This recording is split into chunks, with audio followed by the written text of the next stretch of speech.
There is an absolutely shocking disinformation campaign that is ripping across Facebook, targeting small-town America. Check this out. Leave your comments, ding the bell, share it with your friends, subscribe to our channel. Thank you. And I just wanted to go through some of the panic that is being spread. This is absolutely amazing. Here's two emails that Fred got from. The first is from the rapid response team of Donald Trump. It's from the Trump-Pence campaign. And then the second one is from Team Trump. Okay, the first one. Fred, because you're one of the most dedicated Trump supporters we know, my team and I have some important news to share with you. Antifa has been labeled as a terrorist organization. President Trump publicly declared that Antifa, the far-left group behind the looting, burning, and terrorizing in recent protests, is a terrorist organization. For years, Antifa has been trying to destroy the foundations of our free society that our brave soldiers are defending with their very lives. Antifa has been out to wreak havoc in cities across America and is instigating violence against innocent citizens and businesses. President Trump has been the only president to take a stand like this, condemning their atrocities. In light of these violent attacks being made by this terrorist group, can you please chip in some money and show your support for President Trump? Blah, blah, blah. Okay, the next day, I got another one. Thomas, the Democrats have lost their minds. While Antifa thugs are destroying our communities and burning down our churches, the radical left is shouting, defund the police. In fact, the Los Angeles mayor just proposed a $150 million budget cut for the LA Police Department. It's despicable. They must be watching the Fox News, the fake news, which is making it look like the killers, terrorists, arsonists, anarchists, thugs, hoodlums, looters of Antifa and others are the nicest, kindest, most wonderful people in the whole wide world. Such lies. We can't stand by while the left tries to defund the police, etc. Well, here in Oregon, there's this little town called Klamath Falls. Klamath Falls is a beautiful waterfall. It's a town of just a few thousand people. And the local hotspot in downtown is called Sugarman's Corner. 200 protesters showed up there night before last in order to stand with the George Floyd protests, against police violence. But just across the street, this is from NBC News by Bradley Zaronsky, an investigative reporter. Just across the street, hundreds of their mostly white neighbors were there for decidedly different reasons. They leaned in front of local businesses, the Daily Bagel and Rick's Smoke Shop, wearing military fatigues and bulletproof vests with blue bands tied around their arms. Most everyone seemed to be carrying something: flags, baseball bats, hammers, and axes, but mostly they carried guns. They had heard that Antifa, paid by billionaire philanthropist George Soros, were being bussed in from neighboring cities hell-bent on razing their idyllic town. Yeah, seriously. There is a Facebook page for Klamath Falls, and it's mostly, the things that get posted in there are mostly things like lost dog alerts, right? It's only, people who live there, and Facebook has these for pretty much every community in America. And this is a Facebook live stream that showed up in the Klamath Falls. As you can tell, we are ready. This had 124,000 views, by the way. Antifa members have threatened our town and said that they're going to burn down everything and kill white people. And then this is pretty mind-boggling. A lot of these people came out because they believe this. Oh, the one black guy who showed up lives in Klamath Falls. And he said, a lot of these people came out because they swore that Antifa buses were in town. They couldn't believe that I was from here. They thought I must be a black man who came in from somewhere else. It was on Klamath County's local Facebook news group that some 4,800 members came to talk about the potential threat of Antifa. And then these are some of the Facebook posts. And who knows who put this up here. There are 2 buses heading this way from Portland full of Antifa members and loaded with bricks. Their intentions are to come to Klamath Falls, destroy it, and murder police officers. There have been rumors of the Antifa going into residential areas to F up the white hoods, in quotes.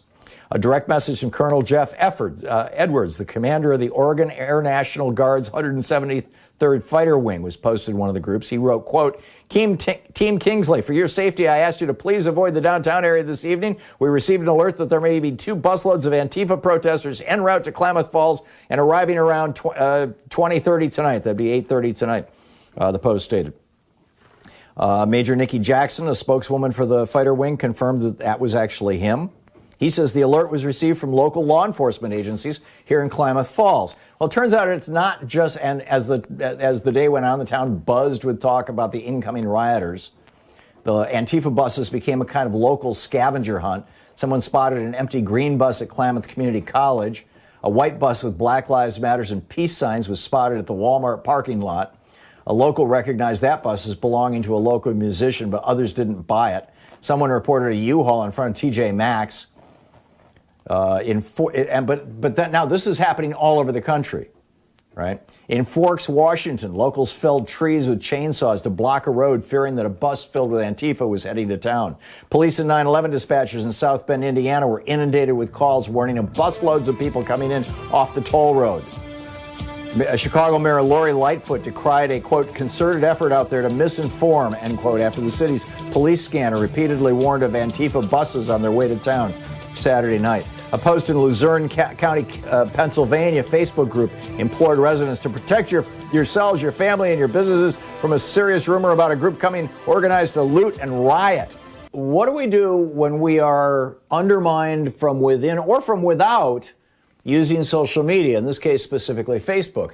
These local community groups and also this neighborhood, neighborhood.com or whatever it is. There's another website out there that's just basically, designed neighborhood by neighborhood around the country. It's become very popular. And these alerts are showing up saying, that Jewish billionaire George Soros is paying to bus, hundreds of black people into your white town, and they're going to burn the town down and rape the women. I mean, essentially, that's the message, right? This is the old Klan message from the 1870s to the 1950s, reinvented now as the new Trump message, as the new, maggot message. I don't know what you want to call it. Luzerne County, Pennsylvania, their Facebook book group. Protect yourselves, your family, and your business. They're coming, organizing to riot and loot. And next door groups, Jacksonville, Florida, Danville, California, literally from coast to coast. Is this happening in your town? Are you a member of one of these local town groups? I've never joined a Portland, Oregon group. I probably should and see what's going on, although I only check out Facebook maybe once every week or so to see what my family's up to. But still, my personal account. 4 hours away from Klamath Falls, back to the story I was sharing with you. This is in Cokeville, Oregon, Coqueville, another little town that has just a few thousand people in it. Curry County Sheriff John Ward warned residents on Tuesday in a Facebook post that, quote, 3 busloads of Antifa protesters are making their way from Douglas County headed for Cokeville and then on to Coos Bay, another town down the road, down on the ocean. That night, as a consequence of these posts, people are reading this and they're taking it seriously. White people with guns are reading these things and taking them seriously in little towns all across America. That night, hundreds gathered at the Coos County Courthouse with guns, awaiting the arrival of the Antifa buses. And then, when the Antifa never showed up, because Antifa is a political position, not an organization. Yeah, there are people who say, yes, I am Antifa. I believe in Antifa. Well, what does that mean? It means anti-fascist.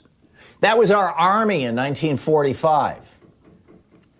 Or really in 41. We were the army that fought the fascists. Our most famous anti-fascist president was Franklin Roosevelt. Although the anti-fascist tradition was carried on for years and years. The Republican Party was really all over that stuff until Nixon. So now, News Punch, which is one of the internet's most notorious fake news sites that is very often quoted and cited as real news, they ran a headline, Antifa retreats from suburb after business owner and neighborhood show up with guns. And this is basically the story that is being posted in many of these small towns. We showed up with guns and they stayed away. This is, back to one of the Facebook posts. This is the Klamath Falls Facebook post. This guy said, I never felt a threat to my business like I did last night.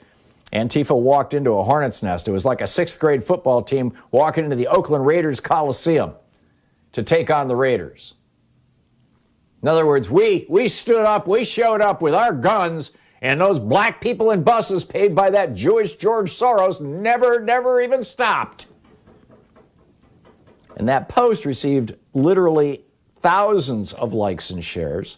And similar posts were posted on Facebook groups. This is, again, quoting from NBC News, from Macomb County, Michigan to Sandpoint, Idaho. Meanwhile, in downtown Pittsburgh, a backpack full of explosives were planted by a white guy, Matthew Mikanowicz, 52. He was caught on surveillance cameras.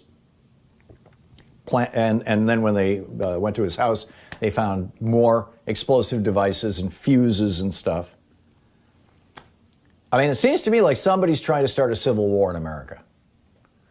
Is it the Boogaloo Boys? Is it a group of hackers out of Russia or Ukraine or Saudi Arabia? We know that in the 2016 election, Seth Abramson has documented this really well in his book, Proof of Conspiracy.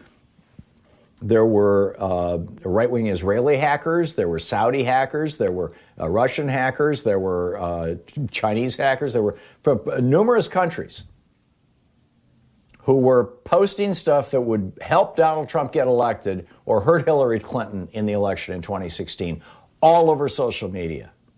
They basically owned Facebook and a good chunk of Twitter. On Twitter, I'm seeing an absolute troll explosion. David Sirota commented on this a couple days ago, pointing out, there's this explosion of people who've got brand new accounts, or in some cases their accounts were set up, as many as 10 years ago, but they have like 3 followers, and they're following like 6 people or 30 people or something like that, and all of a sudden they're showing up, in my Twitter feed, following me and commenting on things, trying to pull people in, trying to get people engaged. And I go through and block them when I see that, but it's like, wow, they're coming for us, just like they did in 2016. Only this time, I think it's more than just trying to get Donald Trump elected, or in this case, reelected. I think that they're actually trying to foment a genuine crisis here in the United States. And that concerns me considerably.